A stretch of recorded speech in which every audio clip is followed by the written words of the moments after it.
Hi Dalmatians, it's Miss Blaney here, and I am here with this week's first read aloud. This week, we are going to be talking a little bit about firefighters.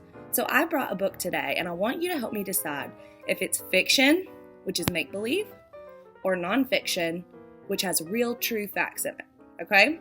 Don't let me trick you. The title of this book is Flat Stanley and the Firehouse. You may have heard of Flat Stanley before. We've read stories about him. He has lots of books, but he's flat as a pancake because a bulletin board fell on him. Do you think this story is fiction or nonfiction? That's right, it's fiction or make-believe. But in this story, you may find out or learn a little bit about the firehouse as well, okay? This story's fiction or make-believe, but you could still learn something from it. Let's read it.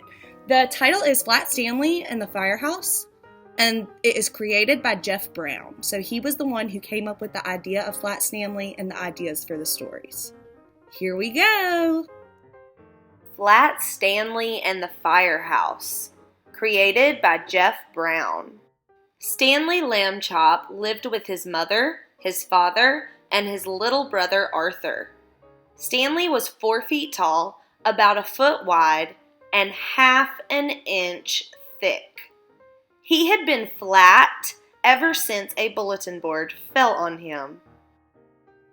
Stanley's family found it handy having a flat boy at home, and Stanley didn't mind helping out. Stanley held tools for his father while Mr. Lambchop repaired the car. Stanley helped Arthur practice his backflips. Stanley gave Mrs. Lambchop a perfect place to roll out pie crust, except when he felt ticklish. Stanley made a good stencil, too. "Hold still," said Arthur. Stanley held his breath as Arthur traced him carefully. Children all over the city were entering a poster contest for Fire Safety Month. "I hope we win the trip to the firehouse," said Arthur. "Me too," said Stanley. "I have always wanted to slide down the pole." The next Monday, a letter arrived. "Hey, guess what?" shouted Arthur. "Hay is for horses," Mrs. Lambchop said. "Try to remember that, dear." "Sorry," said Arthur.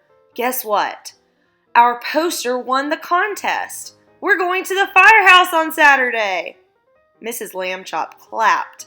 "I knew you boys had my talent for art," she said proudly. Stanley and Arthur practiced fire drills all week long. Arthur crawled around the house on his hands and knees. Stanley did the stop, drop, and roll.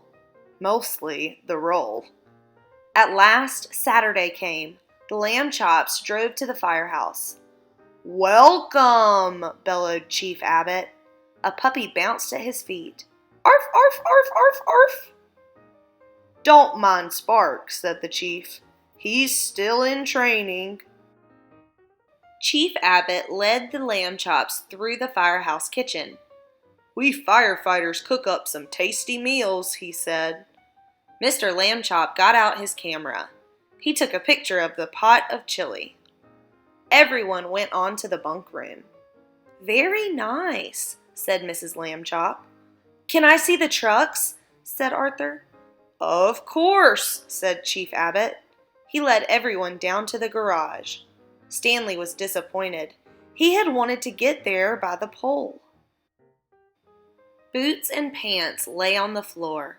"Oh my," said Mrs. Lambchop. "I could tidy up if you'd like." Chief Abbott laughed. "We leave these out so we can jump into them in an emergency," he said. "Neat," said Stanley. Chief Abbott pointed to the ladder truck. "Climb on up if you like." "Wow," said Arthur. The boys scrambled onto the truck. Spark was right behind them. Suddenly, the alarm bell rang. "Chief, code 9 on Oak Street," called a firefighter. The chief turned to the Lambchops. "How would you folks like to come along a rescue?" "A rescue? Will it be safe?" asked Mr. Lambchop. "You bet," said Chief Abbott. "Code 9 means a cat up in a tree. Probably Furball again." Mr. Lambchop looked at his wife. She gave a little nod. Yes, yelled Stanley and Arthur. Stanley, turn on the siren. Arthur, hit the lights, shouted Chief Abbott. My goodness, is that necessary? Asked Mrs. Lambchop. No, said Chief Abbott. It's just more fun this way. The truck raced out of the station. Soon it pulled up to a tall tree. A tiny cat shivered at the top. She's pretty high up this time, said Chief Abbott. Spark panted at the chief's feet. All right, let's get her down. 2 firefighters raised the ladder. The Lambchops moved out of the way. Chief Abbott climbed until Furball was just a few feet away. Good kitty, he said, stretching out his hands. Come here, Furball. Spark started to bark. Arf! Arf! Arf! For a second, Furball froze. Then she jumped the other way. Furball! Cried Chief Abbott. He was too late. Furball was heading for the ground. The Lambchops looked up. Their mouths were open in surprise. All at once, Stanley threw himself onto the grass. Grab my hands, he told his mother. Mrs. Lambchop grabbed his hands. Grab my feet, he told Arthur, but Arthur didn't move. Hey, shouted Mrs. Lambchop at the top of her lungs. Grab his feet! Arthur blinked. He grabbed Stanley's feet. Stretch! Cried Stanley. Arthur and Mrs. Lambchop stretched Stanley between them. They were not a second too soon. Boing! Meow! Furball bounced on Stanley's belly, then landed safely on the ground. The firefighters started clapping. Arthur and Mrs. Lambchop stood Stanley back up. Arthur looked at his mother. Hay is for horses, he said. Remember? Mrs. Lambchop grinned. Good work, Lambchops, said Chief Abbott, racing over. How can we ever thank you? Well, said Stanley, there is one thing.